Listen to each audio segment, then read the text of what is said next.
ये क्या किया आपने? ये गेंडा कहाँ से लाए हो आप?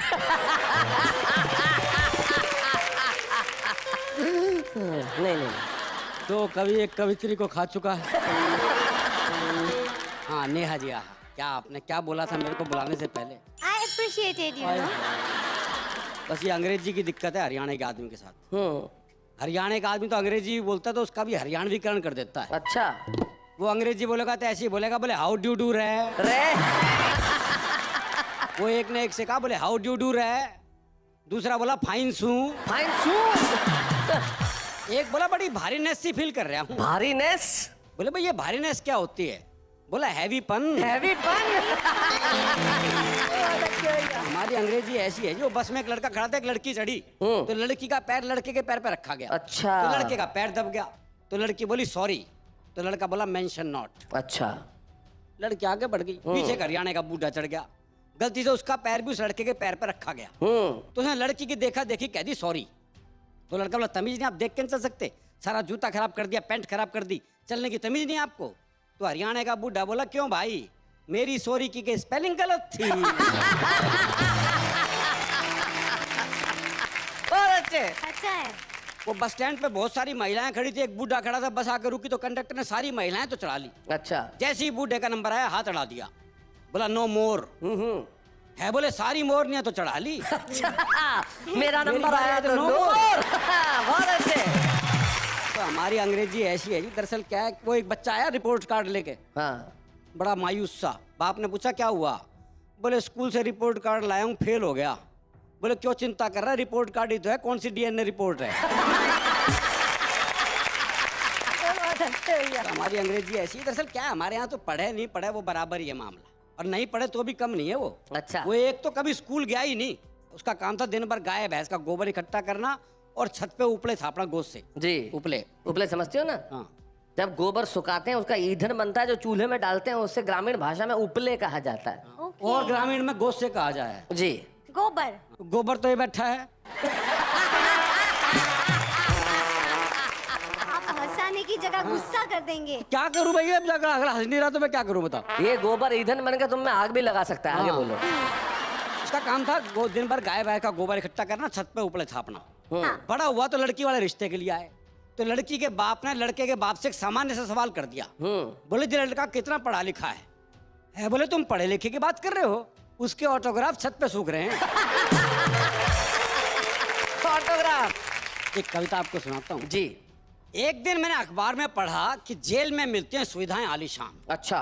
देखने को रंगीन टीवी, पढ़ने को पत्र पत्रिकाएं और खाने को मिलते हैं एक से एक बढ़िया पकवान। ये पढ़कर मुझ बेरोजगार को लगा कि यहाँ तो मिलती है 5 स्टार सुविधाएं। अच्छा। नौकरी ढूंढने से तो अच्छा है किसी तरह जेल ही चला जाए। अब मुझे दिन में रात में गर्मी सर्दी बरसात में कश्मीर की वादियों की जगह जेल के हसीन रंगीन दिलकश सपने आने लगे। ओहो, जेल के सपने। रोज रोज लुभाने लगे। मेरी आत्मा मुझे बार बार कचोटती, मूर्ख कवि सम्मेलन में चला जाता है, इससे तो जेल क्यों नहीं हुआ था। बहुत अच्छे। जेल जाने की धुन में मैं इस कदर बीमार पड़ गया, मलेरिया की जगह जलेरिया में जकड़ गया। जलेरिया। बहुत अच्छे। इस अवस्था में मैं घर पर भी कैदियों वाले कपड़े पहनने लगा। अच्छा। और घर की खिड़की के सीखचों पर बैठने लगा। अच्छा। जब भी कोई मेहमान मिलने आया मुझे ऐसा लगा जैसे जेल में को मिलाई करने आया। जब बात हद से आगे बढ़ गई तो मेरे पैरों की जोड़ी तिहाड़ जेल की ओर बढ़ गई। अच्छा। मैंने वहां देखा एक कैदी रिवॉल्विंग चेयर पर बैठा रसमलाई खा रहा था और एक पुलिस वाला उसके पांव दबा रहा था। क्या बात है, बहुत बढ़िया। और साथ साथ गिड़गिड़ा रहा था, भाग जा मेरे बाप, कब तक हमारी छाती पर मूंग दलेगा? 40 किलो से 80 किलो का तो हो गया, और कितना पलेगा? कैदी मुस्कुराया, बोला ज्यादा मत बड़बड़ाओ, जाओ हमारे लिए एक जोड़ा पान लेकर आओ। अच्छा। सिपाही के जाते ही मैंने कैदी को दंडवत प्रणाम किया और कहा हे महान आत्मा, मेरा मार्गदर्शन कीजिए, मेरी जेल जाने की हार्दिक इच्छा है, इन चरणों में जगह दीजिए। कोई उपाय बताइए, किसी भी तरह से सही मुझे जेल ले आइए। कैदी पिंगला, तो जेल में आएगा, मिठाइयाँ और पकवान खाएगा, ऐसा कर किसी की टांग तोड़ दे। अच्छा। या कोई लड़की छेड़ दे। हाँ। ये ब्रह्म वाक्य लेकर मैं वापस घर आया। एक दिन मैंने एक आवारा लड़के की टांग तोड़ दी। हाँ, अब जेल जाना पक्का। और घर पर आकर करने लगा इंतजार कि पुलिस वाले अब आए। लेकिन थोड़ी देर बाद ही मोहल्ला सुधार समिति के कुछ सदस्य आए। अच्छा। बोले आपने उस आवारा की टांग तोड़ी, धन्यवाद। हम सार्वजनिक रूप से आपका अभिनंदन करना चाहते हैं हाँ। और इस पुण्य कार्य के लिए आपकी प्रशंसा करना चाहते बहुत अच्छे। हैं। अभिनंदन के एक हफ्ते बाद वही आवारा लड़का मेरे घर आया अच्छा। और मिठाई का डिब्बा मेरे हाथ में थमाया। हम्म। बोले आपसे मिलकर तो मेरी जिंदगी बदल गई। आपने उस दिन टांग तोड़कर मुझे विकलांग किया और इस चक्कर में मुझे नौकरी मिल गई। वाह वाह वाह वाह, बहुत बढ़िया। मैंने सोचा अब अगला उपाय क्या जाए, बस में किसी लड़की को ही छेड़ दिया जाए। बस में लड़की को छेड़ दिया जाए। तो बस में घुसते ही मैंने एक सुंदर कन्या की तरफ आंख चलाई। हम्म। वो कुछ नहीं बोली तो हमने उसकी उंगली दबाई, कहा। लेकिन वो तो कमाल थी, उसने अपनी उंगली नहीं हटाई। अच्छा। उंगली से हम थोड़ा और आगे बढ़े तो 2 पुलिस वाले हमारे सिर पर आ चढ़े। बोले शर्म नहीं आती सरेआम लड़की को छेड़ते हो, वाह। अपनी उंगली उसकी उंगली से भेड़ते हो। तभी तीसरे पुलिस वाले ने टोका, अबे रहने दे, सस्पेंड कर देगा दरोगा, सरेआम लड़की छेड़ रहा है, जरूर किसी बड़े बाप का बेटा होगा। वाह वाह वाह वाह, बहुत बढ़िया।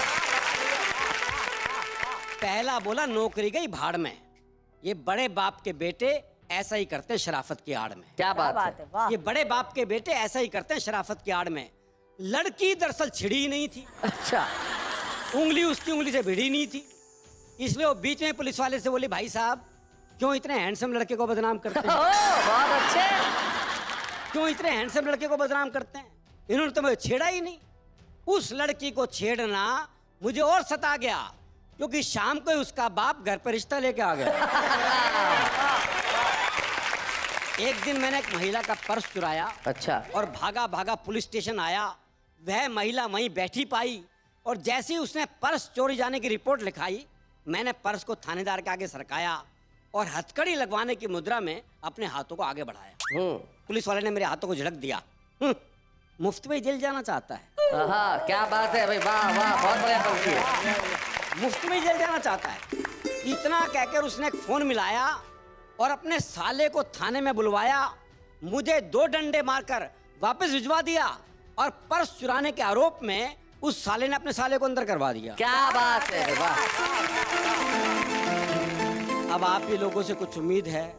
इतना क्वालिफाइड अपराधी, इतना जेन्युइन अपराधी खुलेआम घूम रहा है, जेल जाने के लिए कोई सोर्स ढूंढ रहा है। अब आप ही कोई उपाय बताओ, हो सके तो कोई सोर्स भिड़वाओ आहा।